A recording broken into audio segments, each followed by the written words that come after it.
Here's another important video from the Personal Defense Network.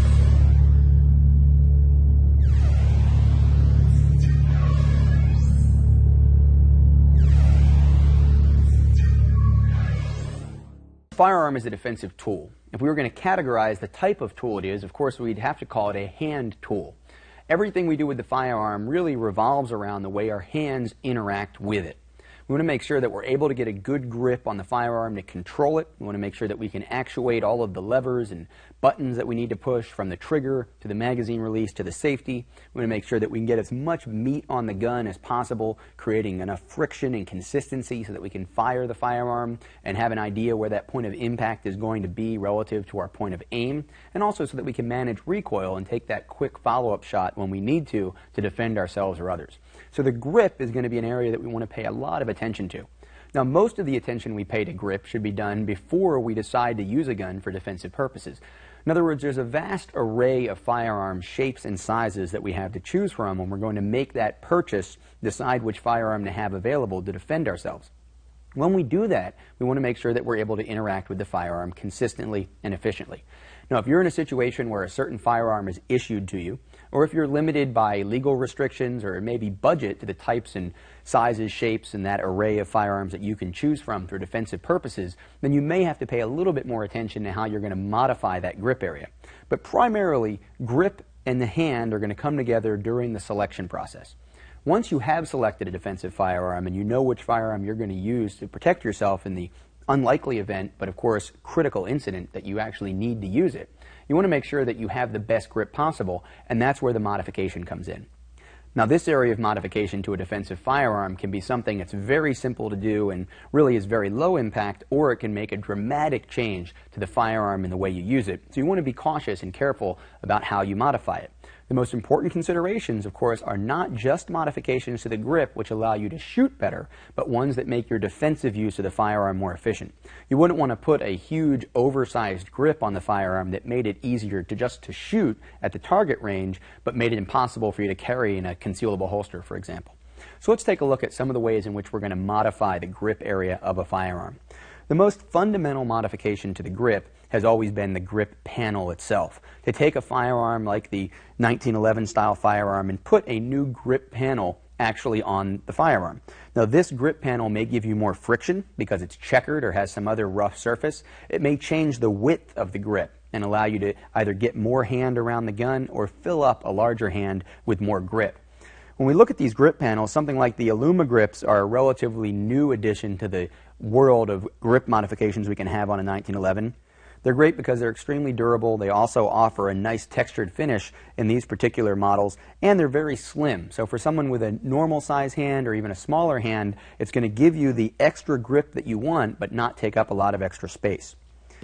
Another very common modification to the grip is going to be to make it rubber. Now, this will work on 1911 firearms, a variety of different types of firearms, to put some kind of hard or soft rubber compound. This particular one on this Colt happens to be a harder rubber compound that are going to allow you to have a reliable grip, maybe when your hands are sweaty, when you're wearing gloves, or if you're under wet conditions in your dynamic critical incident. Now, this particular one adds a fair amount of width to the actual gun. You can see that the 1911 starts off pretty thin. We make it relatively wide here. This is going to fill in a hand. Now, these particular grips I put on this firearm because they fit my hand perfectly. They may not fit yours.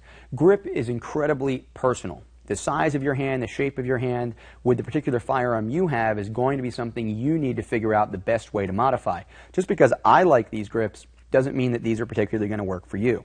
Now, one area I want to look at with these rubber grips in particular is right here on the front strap of the firearm, on the front of the grip area. You can see here that we've added a little bit of width, but we really haven't done anything to give us a really reliable, consistent purchase on the front side of this firearm. On this Caspian, I've actually put Hogue soft rubber grips that have finger grooves. Now, one of the things to consider here is that this is defensive carry firearm that I purchased and had built with the intention of actually carrying it to defend myself or others. This is more of a target gun. It's a very pretty gun, it's fun to shoot, but it's not the kind of thing that I'm likely to carry for self-defense. I don't have to worry as much about recoil management. I'm not as worried about consistency of grip under a dynamic situation. So this particular set of grips with the silver inlay Colt coin that matches the stainless finish of this Colt really are more about looks and consistency and comfort for shooting, not for defensive use.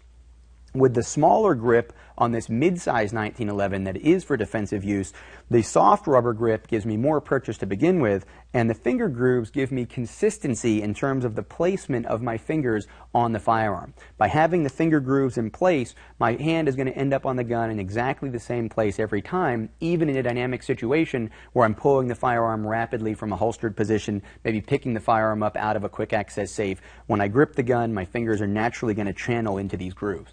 Some people love finger grooves on a grip, some people hate them. It's important, again, to make sure that you're comfortable and you're consistent with the shape and size of finger grooves that you're using on your defensive firearm. Let's take a look at this particular J-frame with these Crimson Trace hard plastic grips. Now, of course, Crimson Trace makes laser grips. That's what they're known for. They come in both the hard plastic and the soft rubber configuration, a lot of different shapes and sizes. But the important part about this grip that I want to look at is right down here at the base of the grip area, at the butt of the frame of this revolver. What's important to notice about this is there are a great many varieties of grip styles that you can put on a compact revolver. This J-frame, the Smith & Wesson J-frame, has a variety of different grip options that will make this grip larger. Now, naturally, when I grab this gun, you can see that there's some extra flesh down here underneath of the grip area of the firearm. And that means that I don't have as much grip as possible on the gun. I don't have as much leverage down here to help control recoil and help me get a consistent relationship between my hand and the gun. But what happens if I make a larger grip purchase? If I put oversized grips that have an extension down here, what I end up running into is a situation where, because of that extension, it's going to be harder to conceal this firearm. Anytime that you carry a firearm, it's going to be a compromise. The compromise between size and weight is a huge one when it comes to concealability of a defensive gun.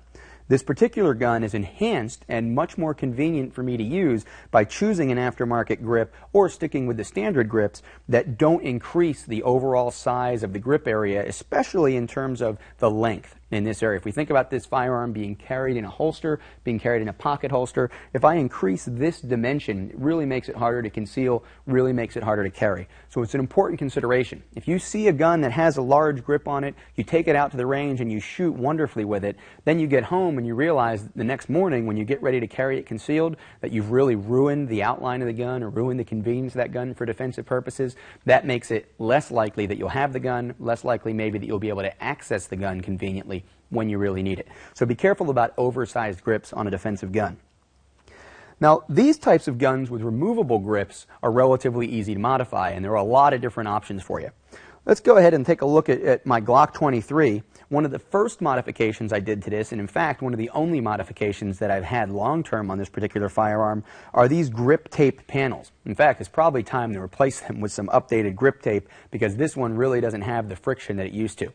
Now, what's important to remember about grip tape or any of these types of really abrasive, high-friction decals that you can put onto the side of these polymer frame firearms that don't have removable grip plates that are easy to replace is that you need to not just run out to the skateboard shop and buy some high-friction tape or get any other kind of friction tape meant for another purpose.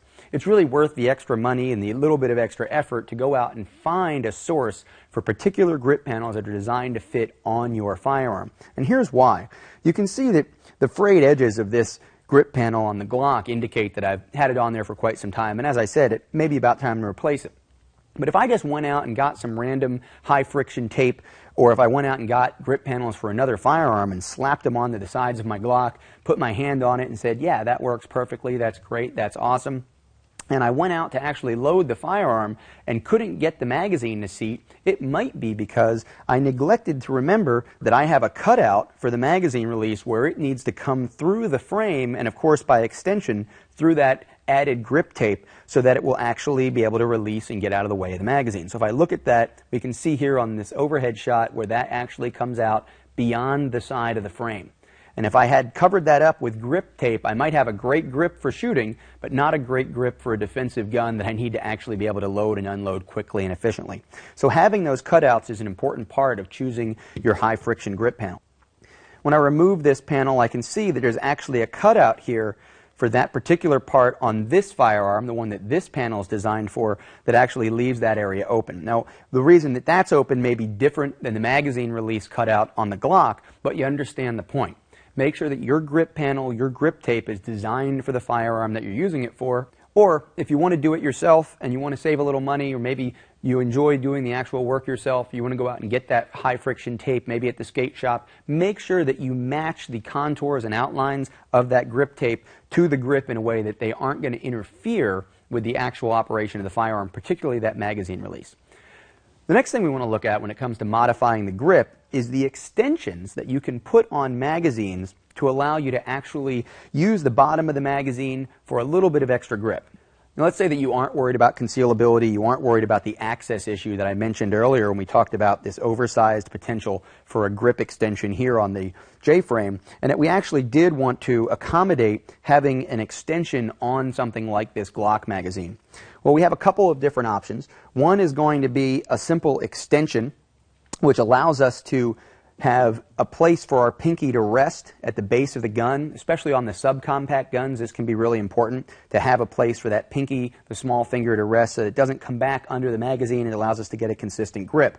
My personal preference, though, in this situation is not just to use the extension, but to use the type of extension that actually also increases the dimensions of the magazine itself and allows you to put an extra round, in many cases, inside of that magazine. So you're going to getting two for the price of one here. Not only are you getting a place to rest the pinky, rest the bottom of your hand on the magazine, you're also going to get an extra round into that magazine. And this is a really easy modification to make. We're simply going to take the screwdriver, we're going to insert it down into the hole, push that out of the way, and then push forward so that the cover plate actually can be slid off.